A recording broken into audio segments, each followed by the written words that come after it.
lang. Hindi sa pamamagitan ng tao. Hindi katulad kung tinatanong ni Nicodemo kay Jesucristo, paano ako maisisilang na muli? Babalik ba ako sa tiyan ng nanay ko? Si Nicodemo, napakatalino, pero naging tanong niya yun. No?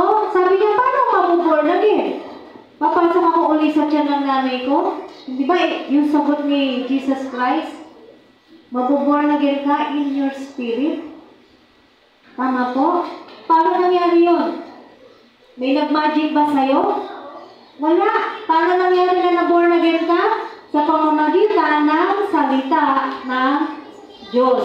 May ginamit na tao, yes, para mabahagi ng kanang salita ng Diyos. Pero sino nakapagpabago ng puso't isip mo? Yung tao ba? Hindi. Yung salita ng Diyos. Amen. Kaya sapat po ang salita ng Diyos. Kung naghahanap tayo ng himala, naghahanap tayo ng milagro, bilang ikaw ay isa na ring Kristiyano, gusto mo maipakita sa mga tao ang himala, ipakita mo yung buhay mo. Dahil yung mismong buhay mo na yan, yung mismong buhay natin na to, na binago ng Diyos ay isang himala. Yun na yung milagro. Ngayon, uulitin ko, yung himala na literal na sinasabi o hinahanap ng mga tao na yung buhay ay yung patay, mabubuhay, again and again, I say, hayaan natin ang Diyos sa bagay na yan. Kapag kalooban niya, mangyayari. Wala akong pwedeng magdikta sa Diyos. Amen. Walang pwedeng magdikta sa Kanya. Pag niloob niya na, kahit ayaw mo pa, mangyayari. Kahit ano pang sabihin mo, mangyayari at mangyayari. Bakit? Ang lahat ng bagay, mayroong pagtatakda ang Diyos. Sa lahat ng sa atin dito, may plano ang Diyos sa bawat isa po sa atin. Amen? Ang Panginoong Yesus po natin, pumunta siya dito, nabuhay siya dito sa lupa, hindi para lang magpagaling ng may sakit. Although gumawa siya ng maraming himala, bakit ba siya sinusundan ng maraming tao? Dahil sa himala niya, tama? Bakit? Nababalitaan nila eh. Gumagaling yung mga pinagpe-pray ni Jesus Christ eh. Kaya sinusundan siya ng mga tao. Dahil yung mga tao gusto nilang gumaling. Dahil nakakakita sila ng himala. Pero hindi po yun ang talagang ultimate reason ng ating Panginoong Yesus kung bakit siya napunta dito sa lupa. Kung bakit siya unang dumating dito sa mundo natin. Hindi para magpagaling ng may sakit. Although, part yun, again, that is a part, but that is the main reason kung bakit siya nandito. Ang main reason ng Panginoon ay yung magbahagi, mag-preach ng salita ng Diyos. Mark 1, 14-15, Marcos. Buksan po natin yung Bible natin sa Marcos, bagong tipan po yan, Mark chapter 1, verses 14 to 15. Sabi po rito ng Marcos 1, 14-15. Pagkatapos dakpin si Juan, si Jesus ay nagtungo sa Galilea at ipinangaral ang mabuting balita mula sa Diyos. Dumating na ang takdang panahon at malapit na ang paghahari ng Diyos. Si Kristo po ito nagsasalita sa verse 15. Pagsisihan niyo at talikdan ang inyong mga kasalanan at maniwala kayo sa mabuting balita. Ano sinasabi ni Kristo? Pagsisihan niyo, repent and believe. Yan yung sinasabi ni Kristo. Hindi niya po pinagsisigawan na magpapagaling ako ng maraming may sakit. Ang pinagsisigawan ni Kristo, ang itinutulong ng Panginoong Yesus, pagsisihan at talikdan ang inyong mga kasalanan at maniwala kayo sa mabuting balitang ito. Tingnan po natin yung karugtong, iiksian na lang natin. Verse 35, Marcos pa rin, chapter 1. Verse 35 to 38, tingnan niyo po ito. Kasi doon sa mga following verses na hindi na po natin babasahin, basahin nyo na lang sa bahay nyo. Nandiyan pa po yung maraming pagpapagaling ng ating Panginoong Yesus. Doon na tayo sa verse 35. Madaling araw pa'y bumangon na si Jesus at nagtungo sa isang ilang na pook at nanalangin. Hinanap siya ni hinahanap po kayo ng lahat. Ni-report ni Simon. Hinahanap siya ng mga tao. Verse 38, anong sabi ni Jesus Christ? Ngunit sinabi ni Jesus, kailangan pumunta rin naman tayo sa mga kalapitbayan upang makapangaral ako roon. Hindi niya sinabi, upang makapagpagaling ako doon. Anong gusto niya? Bakit kailangan pumunta sa ibang lugar? Para makapangaral ako roon. Ito ang dahilan ng pag-alis ko sa Capernaum. Kaya siya nagpupunta sa iba't ibang lugar para makapangaral ng salita ng Diyos. Ipangaral ang salita ng Diyos. Amen. So yun po yung, kung titignan natin, ang susi sa matagumpay po na evangelism, simple. Ano yun? Preach the Word of God. Share the Word of God. Paano hindi nga sila pumunta rito? Pinreach mo, hinayuhan mo, sinyeran mo. Hindi naman sila pumunta rito di failed pa rin yun. It's a failure. Dati ganyan ako. Ganyan yung nasa kaisipan ko. Ganyan ko sinusukat yung kung tagumpay ba yung evangelism o hindi. Kung may dumating o wala. Amen. Pero kinorek po ako ng Panginoon doon. Bakit? Una sa lahat, hindi ko naman talaga kayang baguhin ang isip at puso ng tao. Sino makakapagpabago? Siya lang. Only the Word of God. Amen. So, ang susi sa matagumpay na evangelism, maging tapat po tayo sa pagbabahagi ng salita ng Diyos. Ngayon yung ginagawa natin, katulad nung nakaraang Biyernes, umikot tayo dito dahil meron tayong children, feeding sa children ministry. Actually, that is not evangelism. We're just inviting. Nakita niyo yung kaibahan? Nag-imbita lang po tayo noon. Hindi tayo nag-evangelize. Why? Hindi naman natin pinreach si Jesus Christ Nag-imbita tayo, nag-inform tayo sa mga tao na bukas po may gawain ang mga bata, ganyan. So, hindi naman talaga natin pinreach yung Word of God. Nag-invite tayo. So, that is the difference. Mali din yung termino na ginagamit din naman natin na may hayo po tayo tapos mag-i-invite lang din naman po tayo. But anyway, pag kasi yung evangelism kasi, kaakibat nun yung pag-imbita na rin. But the real meaning of evangelism is to preach the Word of God. Maging tapat po tayo doon sa pagbabahagi ng salita ng Diyos. Roma 1:16. Romans, sa English, kung may English po yung ginagamit nyo. Romans chapter 1, verse 16. Nabibilisan po ba kayo o tama lang? Amen. Tama lang po. Sige po, Romans 1:16. Roma 1:16. Sabi ni Pablo, hindi ko ikinahihiya ang mabuting balita tungkol kay Kristo, sapagkat ito ang kapangyarihan ng Diyos sa ikaliligtas ng bawat nananampalataya, unay sa mga Hudyo at gayon din sa mga Griego. Nakita po natin to. Sabi ni Pablo, hindi niya kinahihiya ang alin? Ang mabuting balita tungkol kay Kristo. Ba't mo ito ikakahiya? Ito nga yung daan ng kaligtasan. Amen?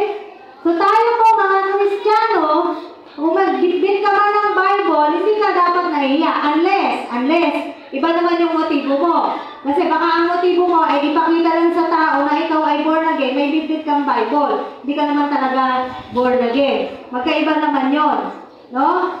So sabi nga dito, hindi ikinahihiya ni Pablo ang mabuting balita tungkol kay Kristo. Bakit? Sapagkat ito ang kapangyarihan ng Diyos sa ikaliligtas ng bawat nananampalataya. Ito yung susi ng kaligtasan. Ang alin? Yung salita ng Diyos. Saan ka maghanap ng kaligtasan? Sa salita ng Diyos, sa Biblia. Sufficient. Wala ka nang hahanapin. Kaya nga sabi ni Moises, kabilin-bilinan niya sa mga Israelita, sundin niyo yung mga iniutos ko sa inyo. Bakit yung utos na yun galing sa Diyos? Walang labis, walang kulang. Bakit? Sapat. Sapat-sapat po ang salita ng Diyos. Anong kailangan mo? Kailangan mo maniwala, manampalataya, kailangan mo ng kaligtasan, kailangan mo ng kasiyahan. Nasa Bible, ang salita ng Diyos. Amen? Kailangan mong maging matagumpay, kailangan ng iglesia na to na makaranas ng katagumpayan ng pag-evangelism. Anong dapat gawin? Maging tapat sa pagbabahagi ng salita ng Diyos. Our duty is to sow the seed. Yun po yung duty natin. Ano yun? Iano mo yung buto doon sa mga tao. Ano yung buto? Yun po yung God's Word. Itanim mo yung buto sa mga tao. And then, the rest, si God po yung bahala. Kaya huwag nating pinipitin yung sarili natin, huwag nating imanipula ang Diyos. No? Huwag nating diktahan ng Diyos sa kung ano yung plano niya sa buhay ng mga taong hinahayuhan po natin. Basta tayo, manampalataya tayo at magtiwala tayo na ang salita ng Diyos ay makapangyarihan para mabago ang kaisipan ng mga tao. Paano yung iba? Talagang matigas ang ulo. Kaya pwede naman kung maging tanong niya. Paano yung iba? Halimbawa, paulit-ulit, sinesiran, paulit-ulit. Sinesiran siya ng salita ng Diyos. Ayaw pa rin, matigas pa rin ang ulo. Paulit-ulit, iniimbita mo na sumamba. Ayaw pa rin. Minsan pinagbigyan ka, natulog lang naman sa church. Walang interest. Ayaw sa Diyos. Maraming tao ngayon, walang interest sa pagsamba. No? Mas masarap kaya mamasyal. Mas masarap kaya yung gawin kung ano yung gusto ng laman. Pleasure. Yan po yung KJ ba ang Diyos natin? Hindi. Ayaw ba ng Diyos na maging masaya tayo? Hindi. Gusto rin naman ng Diyos na sumasaya po tayo. Pero pag araw ng pagsamba, dapat ang mga tao sumasamba. Amen. Paano nga yun pag ayaw niya talaga? Nasa kanya na yun. Ang mahalaga, nabahaginan siya, narinig niya yung salita ng Diyos. Naibigay na natin lahat. Halimbawa, paulit-ulit mong binabalikan, kinukulit mo. Sabi nga sa Jude, snatch them out of fire. Yun na nga yung utos sa atin ng Biblia di ba? Hindi nga natin ginagawa Pero ang utos sa atin ng Biblia, snatch them. Ano uli yung pag sinabing snatch?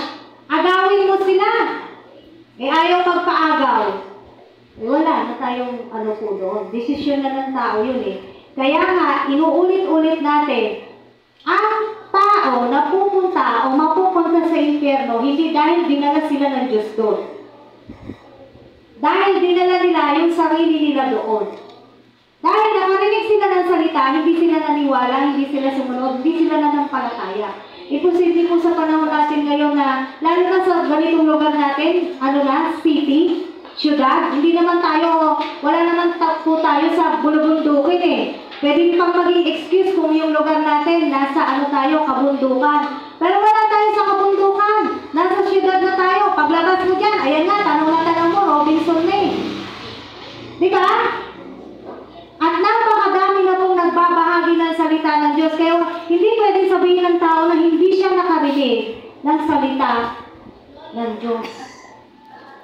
Dahil marami na pong nagbabahagi ng salita ng Diyos.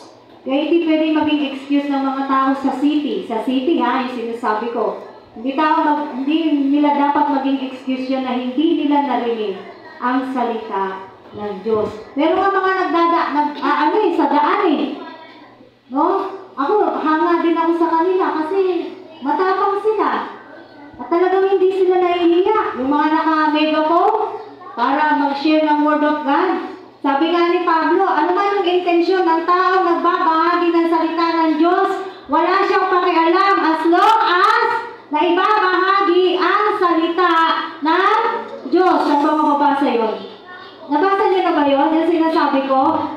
Wala siyang anong dahilan mo, ba't ka nag-share? Kung nag-share ka para sa pansarili mo, wala pakialam si Pablo. Ang mahalaga sa kanya, naibahagi mo, naiparinig mo sa mga tao ang salita ng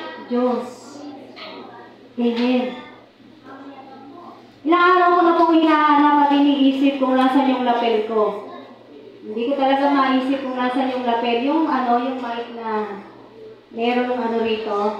Hindi po ako sasampa sa bus para maghingi ng barya. Hinahanap ko yung lapel ko kasi pinagpe-pray kong mabuti. Isang linggo, matagal-tagal na po ito.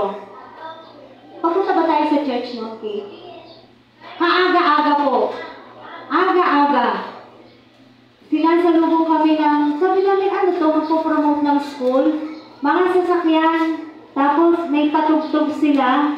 Noong una hindi namin nakilala yung kasi akala namin school. Doon kasi sa tinutuluyan po naming lugar, may mga pumapasok talaga doon na mga school para mag-promote sila ng school nila.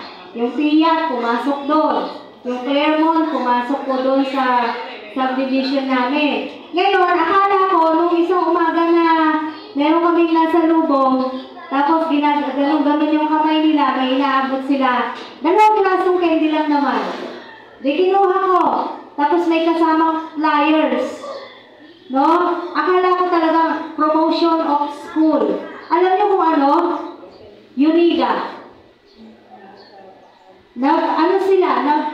Nag-ikot-ikot sila doon sa lugar na yon.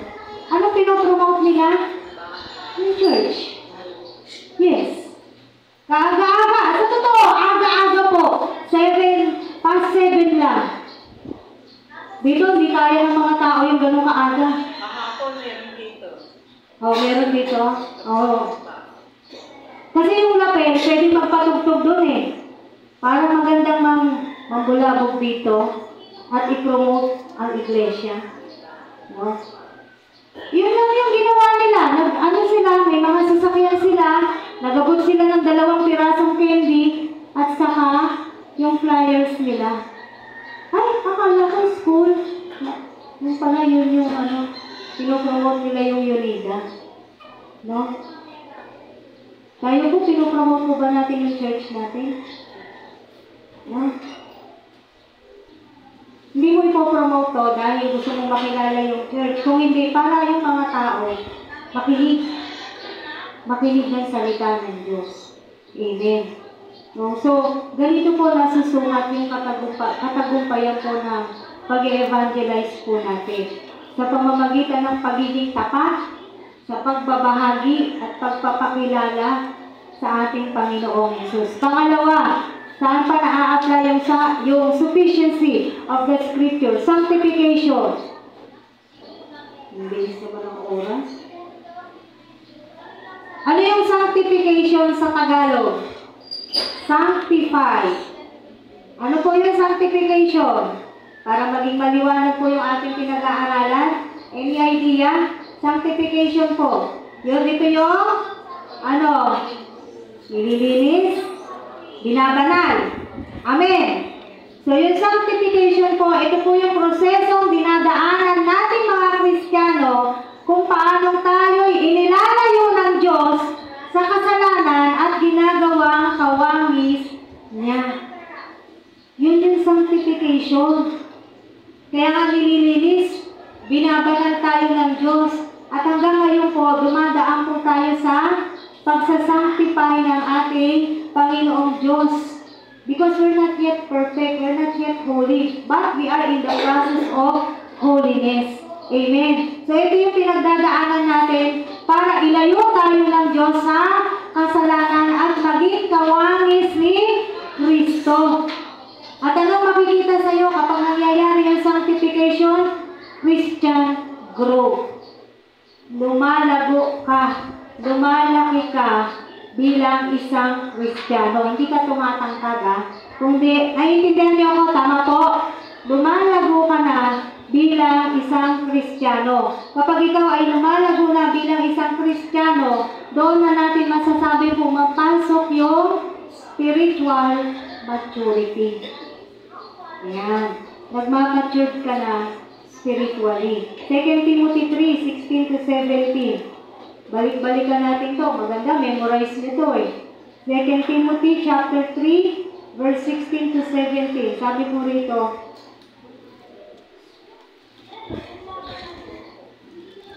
Lahat ng kasulatay, kinasihan ng Diyos at magagamit saan? Sa pagtuturo ng katotohanan, sa pagpapabulaan sa maling aral, sa pagtutuwid sa likong gawain, at sa pag-akay sa matuwid na pamumuhay. Verse 17, sa gayon, ang lingkod ng Diyos ay magiging handa sa lahat ng mabubuting gawain. Amen. Anong gagamitin natin para ituro ang katotohanan? Bible. Tama? Anong gagamitin natin para pabulaanan ng maling aral? Bible, salita ng Diyos. Anong gagamitin po natin para makapagpatuwid tayo ng mga likong gawain? Ano nang gagamitin? Bible. At anong gagamitin natin sa pag-akay, sa matuwid na pamumuhay? Bible. O hindi ba sapat po ito? Sapat para ang isang tao ay magkaroon ng kaligtasan at pagbabago ng kanyang buhay. Ngayon, kung ayaw mabago ng tao, siguro gusto niya pa yung buhay niya talaga, hindi niya ito tatanggapin. No? Paigirali niya kung ano yung kanyang gusto. Kasi merong ganito merong tao, naiintindihan naman niya yung salita. Merong tao na kukonvict naman po sila sa salita ng Diyos. Pero, pinaglalabanan nila. Bakit ayaw nila na maalis sila sa kanilang dating buhay? Bakit gusto nila, doon pa rin sila sa buhay nila na nagbibisyo. Liko ang gawain. Ayaw nila ng sinasaway. Ayaw nila ng tinutuwid. Ayaw nila ng sasabihin mo, uy, huwag ka nang maligarilyo ha. Kasi masama yan sa'yo. Ayaw nila yan. No? Ayaw nila ng sasabihin, huwag ka nang iinom, masama yan. No? Hindi nila gustong makinig, hindi nila gustong sabihan ng mga ganyan. Yung iba, magiging pilosopo pa. Sa Bible nga, may nakasabi, uminom ka ng kaunting alak. Nabasa niyo na yon sa Timothy. No? Yung sinabi ni Pablo kay Timoteo, uminom ka ng konting alak. Alam niyo ba kung bakit niya yung sinabi? Kung bakit yung sinabi ni Pablo kay Timoteo? Kasi si Timoteo may sakit sa sikmura. Kaya ang sinasabi ni Pablo, uminom ka ng konting alak para sa iyong kalusugan. Hindi sinabi, sabi nga doon, konti. Oh, konti. At anong layunin? Para maglasing si Timoteo? Hindi. Anong layunin? Para makalimutan ni Timoteo yung problema niya? Yung iba ganyan inom ako para malimutan ko yung problema ko. Pero kita mo, nawala ba? Nalimutan mo, saglit. Pag hulas mong alak, andun pa rin naman yung problema mo Actually, lumala pa. Bakit? Nangutang ka Para may panginom ka O dinagdag mo pa yun. Babayarin. Pero di ba hindi alintana ng tao yun? Sa panahon ngayon, maraming tao, makabili lang nito, okay lang. May mga balita akong ganyan. Siguro naman mulat kayo sa ganyan. May mga tatay, bibili ng alak, bibili ng sigarilyo. Ang mga anak, walang pinakain. Naku po. Bakit? Anong gusto? Yung gusto ng laman niya. Hindi po ba? Ngayon, pag Kristiyano ka na, tapos sinasabihan ka ng ganito, o naririnig mo to kapatid, it's about time that God's Word, kaya mo mag-sink in sa'yo yung salita ng Diyos. Hindi excuse yung iinom ka kasi gusto mong malibang, iinom ka kasi gusto mong makatulog, maglalasing ka kasi ganito. Hindi po excuse yun Una sa lahat, sabihin na natin, yung Red Horse, hindi naman alak yan na gawa sa wine. Yung alak na sinasabi sa Bible, gawa po yun sa ubas. Kung pag-aaralan niyo po yung Biblia, yung wine na sinasabi rito, kasi baka mabasa nila yung kasalan sa Kana. Naghimala si Jesus. yung tubig, naging alak. The first miracle of Jesus Christ. Baka sabihin, bakit yun? Si Jesus pa mismo. Di ba? Pwede nilang gawing excuse yun eh. Bakit yun? Si Jesus pa mismo gumawa ng alak? Gawa sa wine yun. And traditionally, yun lang naman ang inumin nila noon eh. Sa mga mahalagang okasyon. Yung wine, nagagawa sa wine. Gawa sa ubas. Opo, yung po yung wine, yung totoong wine. Ngayon yung mga iniinom yung, malakas na sipa. Sabi? Pagdating ng araw, talagang sisipain kayo niya. Totoo. Whether you believe it or not, di ka titigil pagdating ng araw, ikaw na sisipain niya. Sisipain ka niya pailalim. Bakit? Kung ano-ano sakit makukuha mo. Madami na, madami. Sisirain ka niyan, kung di ka nakinig. Sa salita ng Diyos. Ako, huwag mo kong pakinggan, pero makinig ka sa salita ng Diyos. Amen. Kasi sinasanctify po tayo ng Panginoon. Pinoproseso po tayo ng Panginoon. Ano man yung mga, sabi nga yung mga nilalayo tayo ng God sa kasalanan eh. Kaya nga na-apply itong sufficiency na Word of God to sanctify us para nang sa ganun ilayo tayo sa kasalanan. Pero kung ikaw yung lumalapit sa kasalanan, ay talagang may problema sa'yo. Yung salita ng Diyos, nilalayo ka niya sa kasalanan. Pero ikaw yung ayaw lumayo sa kasalanan, wala kang ibang sisisihin pagdating ng araw kundi ang sarili mo. Kasi naihayag na po sa atin ang mga salita ng Diyos. Amen. So kung hindi ka magpapasanctify through His Word, katulad ng sinabi ko nung nakaraan, anong sabi ni Jesus Christ sa John 17:17? Yung prayer niya, di ba? Lord, sanctify them with your truth. Hindi with your truth. Ay, paliwanag ko na kung ano yung truth. Hindi na po natin babalikan. Amen. So, ang mga anak ng Diyos ay nananabigyan sa spiritual milk. At hindi sa kung ano-anong inumin. Amen po. Para magkaroon ng spiritual growth. Pansinin natin yung mga sarili natin. Ilang taon na ba akong Kristiyano? Lumalaki ba ako? O nananatili akong bonsai? Alam niyo yung halamang bonsai? Hindi yun lumalaki. Ganun na lang talaga yun. Kahit ilang taon yun, mabubuhay yun, pero hindi siya tumataas. Gusto mo ba ang Kristiyano ka nga matatawag na bonsai ka? Walang paglago? No? 1 Peter 2:2. Sabi po dito, Unang Pedro 2:2. Gaya ng sanggol, kayo'y manabik sa gatas na espiritual upang umunlad sa pananampalataya hanggang kamtan ang ganap na kaligtasan. Mga kapatid, maliwanag ang Biblia. The completion of our salvation is not yet. Kaya nga tinuro dun sa training, di ba? Yung kung kakumpletuhan ng kaligtasan natin, wala pa. Huwag kang masyadong umasa. Not yet. Wala ka pa sa kingdom ng God eh. Pag nandun ka na, yun. Sure ka na talaga. And if we truly obey His word,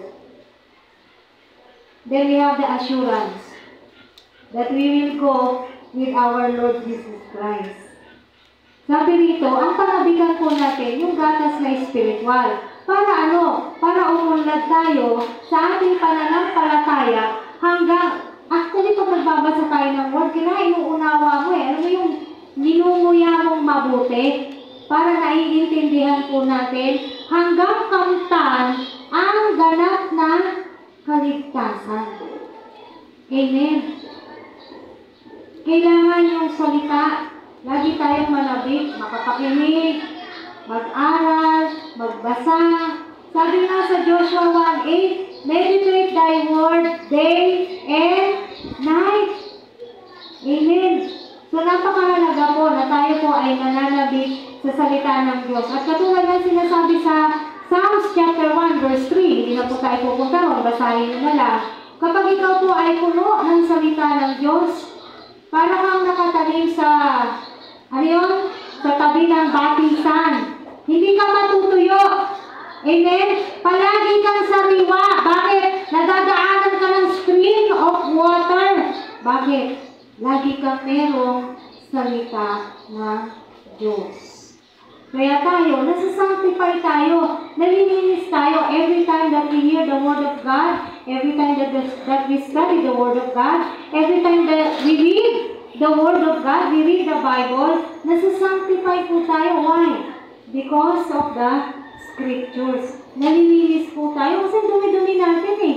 Alam niyo ba yun? Ang dumi-dumi natin, ang dumi ng isip natin, ang dumi ng bibig natin. Tama po ba? Ang dumi ng katawan natin. Sa totoo lang, maraming pumapasok po sa atin ng mga basura. Kaya yan, nilalabas, gusto ng God, ilabas po, tanggalin yung mga basura na yan. Kaya na tayo sinasanctify sa pamamagitan ng salita ng Diyos. Kaya kung wala kang salita, kakaunti ang salita mo, hindi ka nananabik sa salita ng Diyos, walang sanctification na nagaganap sa buhay mo. Walang paglilinis. Amen. Kaya hindi ka rin nalalayo sa kasalanan kung walang sanctification. Ano ka malalayo sa kasalanan kung hindi ka nasa-sanctify ng salita ng Diyos? Dahil tanging sa pamamagitan ng salita ng Diyos, doon tayo nagiging malakas to say no to sin. Maninindigan ka na hindi mo ito gagawin dahil yan ay kasalanan. Bakit? Yun ang sinasabi ng salita ng Diyos sa iyo. Amen, mga kapatid. Pangatlo, the sufficiency of the Scripture applies in our guidance. Ayun, binanggit ko na ito kanina pero buksan pa rin natin. Joshua 1:8-9. Joshua chapter 1 verses 8-9.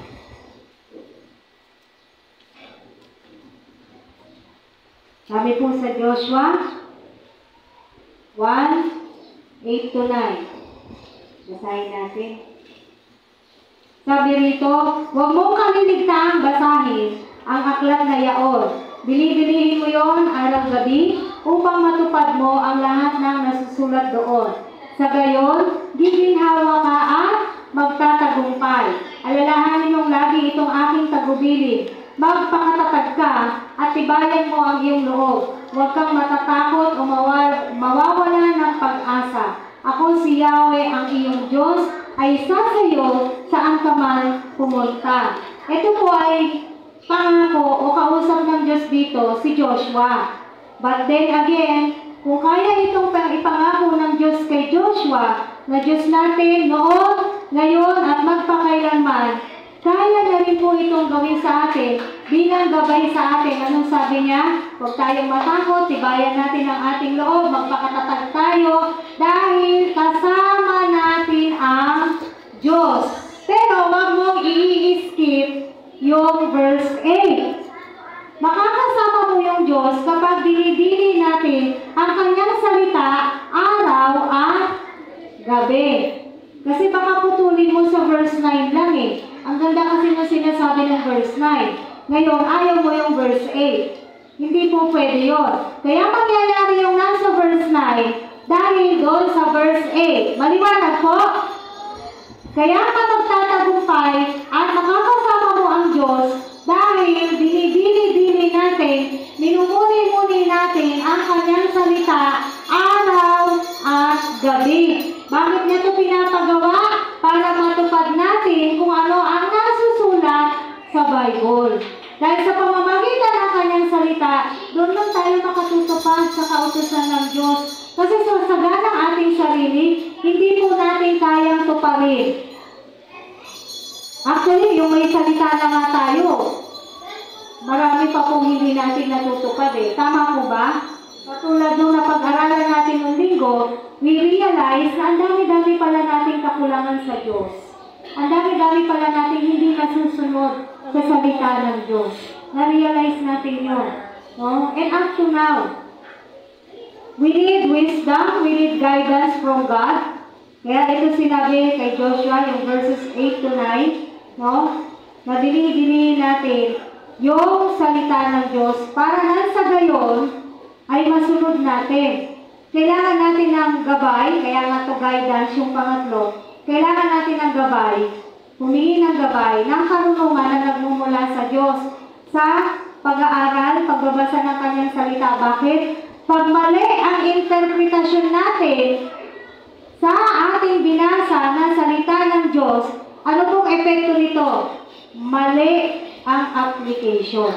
Again, pag mali ang interpretation po natin sa salita ng Diyos, ano mangyayari? Magiging mali po ang ating application. No?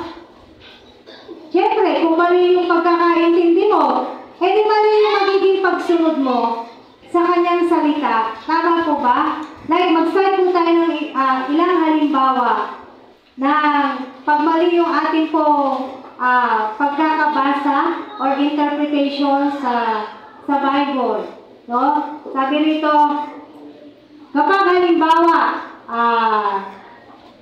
merong nanliligaw sa'yo kung single ka o ikaw yung nanliligaw. Nabasa mo sa Bible yung 40 days. Kasi humihingi ka ng sign sa God. God, kailan ko siya sasagutin? Tapos bigla mong nabasa, 40 days. Ito na, yung sagot ng Diyos. After 40 days, sasagutin ko na yung manliligaw mo. Paano kung ang nabasa mo ay yung 40 years? Ay, di mo ba? Paano kung nabasa mo 40 years? Ang magiging interpretation mo, ay, sabi sa akin ng Biblia, after 40 years. Nakikita niyo po yung logic? Kapag mali yung interpretation natin, magiging mali po yung ating application. Kaya dapat tama. Kaya nga din po tayo nagtitraining para yung pag-i-interpret, pag-uunawa sa salita ng Diyos, para nang sa ganun, hindi po tayo magkamali sa ating application. Amen. Hindi po magiging mali yung pagpili din natin. Kasi yung mga, kung ikaw naghahanap ng trabaho, hindi mo naman talaga eksakto makikita sa Bible na itong company na to, yung pupuntahan mo. Di ba wala namang ganun eh. Pero yung guidance, nasa salita po ng Diyos. Manggagaling yung guidance sa ating pong Panginoong Diyos. Amen. So ito po yung sinasabi natin na dapat siguraduhin natin na tama po yung pag-i-interpret po natin sa salita ng Diyos para nang sa ganon, magiging tama po yung application po natin sa kanyang salita. Amen. Pang-apat, binibilisan ko na, nasa sila. Social transformation.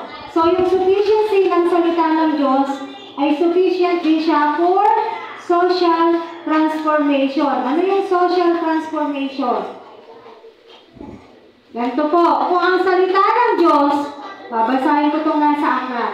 Kung ang salita ng Diyos ay may kapangyarihang bumago sa puso ng isang tao katulad natin. Amen? It has the power to change one city and even our whole nation.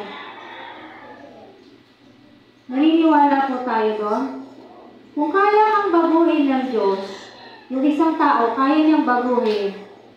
Yung tao na yon, magsisimula sa isang tao, pwede mabago ang isang buong syudad o yung barangay mo. Until dumami ng dumami, yung nababago, kaya bang mabago ang isang buong bansa? Yes.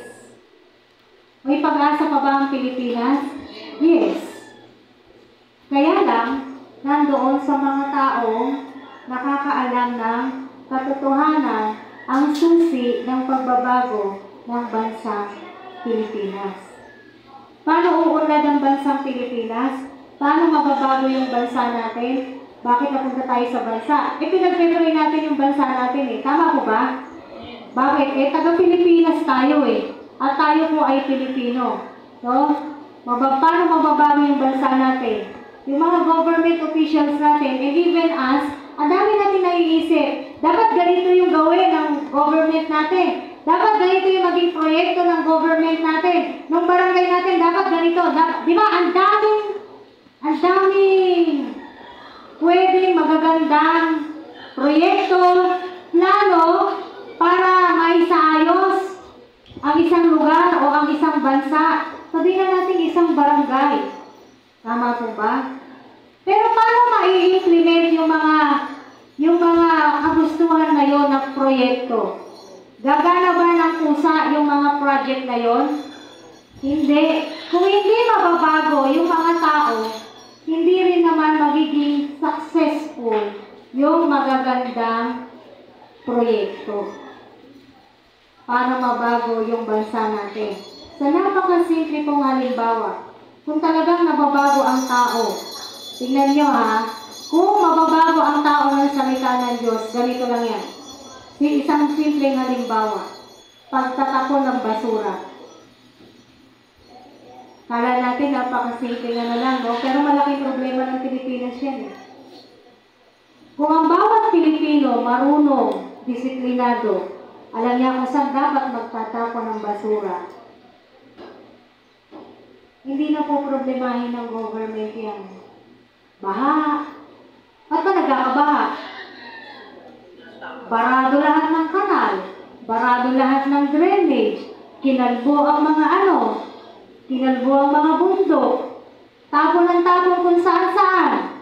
O mga Kristiyano, ito kasama to sa pagiging Kristiyano natin.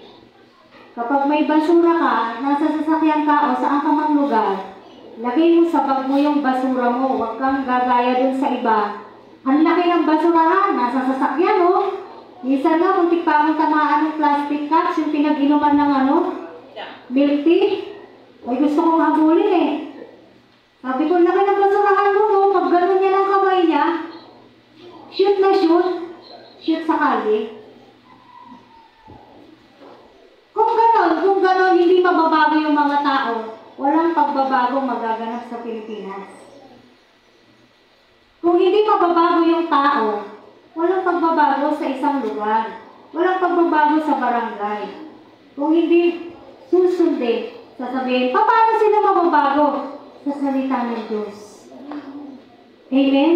Paano ka ba nabago? Hindi ba sa salita ng Diyos? Although tinuturo itong mga ito sa eskwelahan, tingnan niyo yung mga estudyante, sinusunod ba nila to? Kung para nga silang actually, sakit din ang ulo yung mga estudyante na yan Paglabas, kakain kung saan-saan din itatapon yung pinagkainan. Nanginig ba sila dun sa turo ng guro nila? Hindi. Pero kung ang salita ng Diyos ang talagang naghari sa puso at kaisipan ng tao, may nakakakita man o wala, maayos ang isang tao. Hindi na kailangan may makakita sa'yo para maging maayos ka. Hindi mo na kailangan, tingnan mo, yung basura ko, nilagay ko sa wala nang ganun-ganon. Kung maayos ka. Amen po. Kaya, ang salita ng Diyos, kayang baguhin ang isang buong bansa kung ang tao ay magpapabago sa pamamagitan ng salita ng Diyos. Amen po mga kapatid. Social transformation. No? Sabi nga po sa Isaiah, basahin po natin to, last verse natin, Isaiah 55, verse 10 to 11. Tingnan po natin yung sinasabi ni Isaiah. Isaiah chapter 55, verses 10 to 11.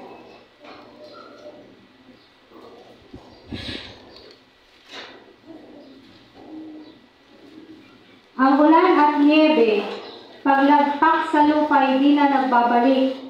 Aagos na ito sa balat ng lupa at magiging pandilig. Kaya ang pagkait butil na panghasi. Kaya may pagkait butil na panghasi. Verse 11, ganyan din ang aking mga salita. Magaganap nito ang lahat kong nasa.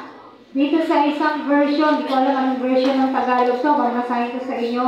Ang ulan at yelo na bumabagsak mula sa langit ay hindi na nagbabalik, kundi dinidilig nito ang lupa. Kaya lumalago ang mga halaman at namumunga at nagbibigay ng butil na panghasik at tinapay upang maging pagkain. Gayon din naman ang mga salita na lumalabas sa aking bibig. Ang mga ito hindi babalik sa akin na walang katuturan. Tutuparin nito ang aking mga balak at gagawin nito ang aking ninanais. Diba? Sabi naman dito sa version natin sa Tagalog, magaganap nito ang lahat kong nasa. Alin yun? Yung salita ng Diyos.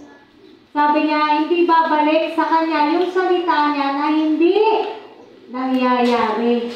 So lahat ng nakasulat sa Biblia, lalo na yung mga nasa Revelation, mangyayari.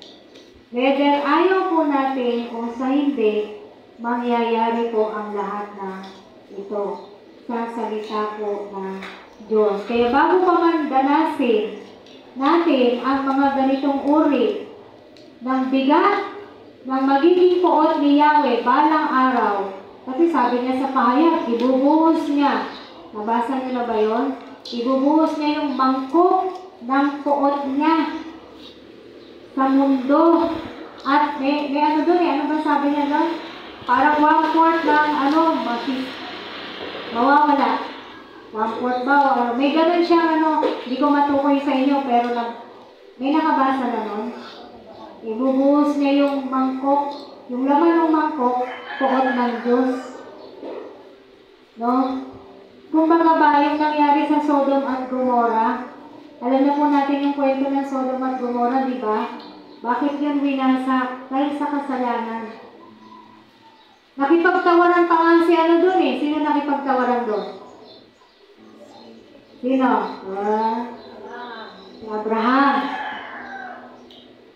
Panginoon, kung may 50, bumaba yung tawad niya.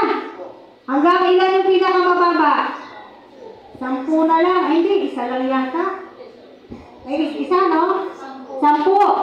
10! Una, 50. Kung may 50 daw na matuwid, gugunawin mo ba yun? Sabi ni Yahweh, hindi.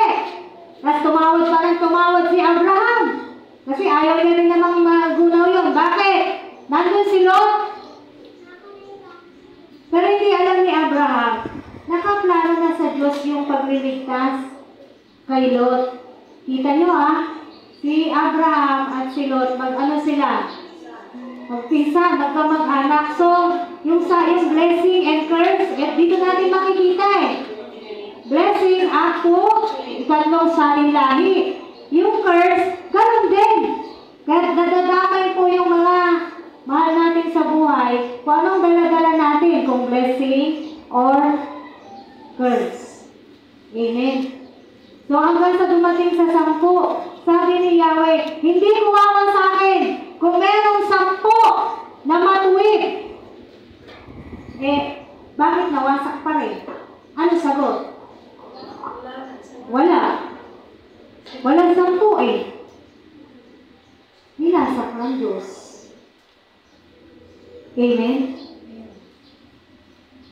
Actually, kaya-kaya nang gawin yan Mangyayari po talaga yan Kaya, sana, tayong mga nakakaalam po ng katotohanan, ay maging tapat tayo. Tayong mga, sabi natin, born again na po tayo.